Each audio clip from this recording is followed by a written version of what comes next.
Satyabama Institute of Science and Technology, Chennai and Sriperumbudur. சற்று முன் ஒரு செய்தி கிடைத்திருக்கிறது, என்னவென்று பார்க்கலாம்.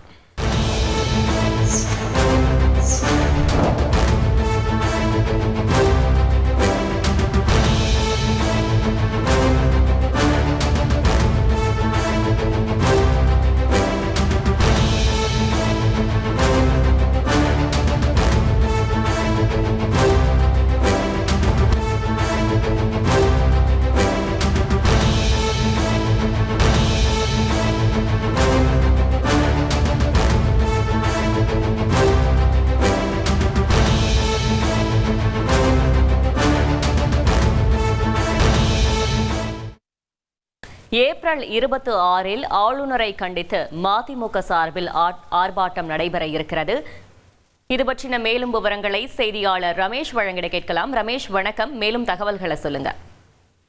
வணக்கம். வக்ஃபு திருத்த மசோதா சட்டத்தை திரும்ப பெற வலியுறுத்தி ஏப்ரல் 26 மதிமுக சார்பில் ஆர்ப்பாட்டம் நடைபெறும் அப்படிங்கிற ஒரு முடிவு மதிமுகவின் நிர்வாக குழு கூட்டத்தில் எடுக்கப்பட்டிருக்கு.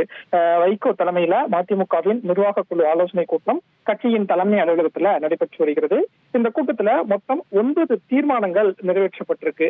அதுல முக்கியமான தீர்மானங்கள் என்ன அப்படின்னா, ஆளுநர் பதவியில் நீடிக்கும் தார்மீக தகுதியை ஆளுநர் RN ரவி இழந்துவிட்டார்.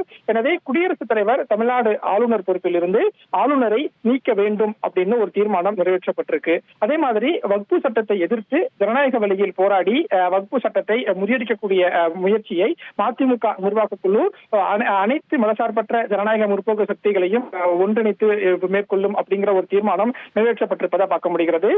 அதே மாதிரி நாள்தோறும் தமிழக மீனவர்கள் இலங்கை கடற்படையால் கைது செய்யப்படுவதும் தாக்கப்படுவதும் குறித்து இந்திய பிரதமர் இலங்கை அதிபரிடம் கண்டனத்தை பதிவு செய்யாததை மதிமுக நிர்வாக குழு வன்மையாக கண்டிக்கிறது அப்படிங்கிற ஒரு தீர்மானம் நிறைவேற்றப்பட்டிருப்பதை பார்க்க முடிகிறது.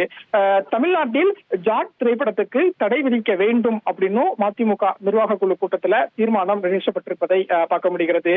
அதே மாதிரி இந்தியாவின் அரசியலமைப்பு சட்டத்தை அவமதிக்கும் வகையிலையும் மதசார்பின்மை நாட்டின் பன்முகத்தன்மையை சீர்குலைக்கும் வகையிலையும் கடந்த 10 ஆண்டு காலமாக பாஜக ஆட்சி தொடர்ந்து செயல்பட்டு வருவதாகவும், குறிப்பா இந்த வக்ஃபு திருத்த சட்டத்தை திரும்ப பெறணும் அப்படிங்கிற கோரிக்கையை வலியுறுத்தியும் தான் ஏப்ரல் 26 சென்னை, திருச்சி, மதுரை, கோவை உள்ளிட்ட மண்டலம் வாரியாக மதிமுக சார்பில் ஒரு கண்டன முன்னெடுக்கப்படும் அப்படின்னு சொல்லப்பட்டிருக்கு. இதுதான் தீர்மானம். இதற்கு அடுத்தபடியாக மதிமுக முதன்மை செயலாளர் பொறுப்பிலிருந்து துரை வைகோ வெளியிருக்கக்கூடிய சூழல்ல அவருடைய விலகல் குறித்தும் நிர்வாகிகளிடம் கருத்து கேட்டு துரை வைகோவின் விலகலை ஏற்கலாமா வேண்டாமா அப்படிங்கிற ஒரு முடிவும் இந்த நிர்வாக குழு கூட்டத்தில் எடுக்கப்பட இருக்கிறது.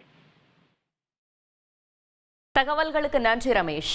Satyabama Institute of Science and Technology, Chennai and Sriperumbudur.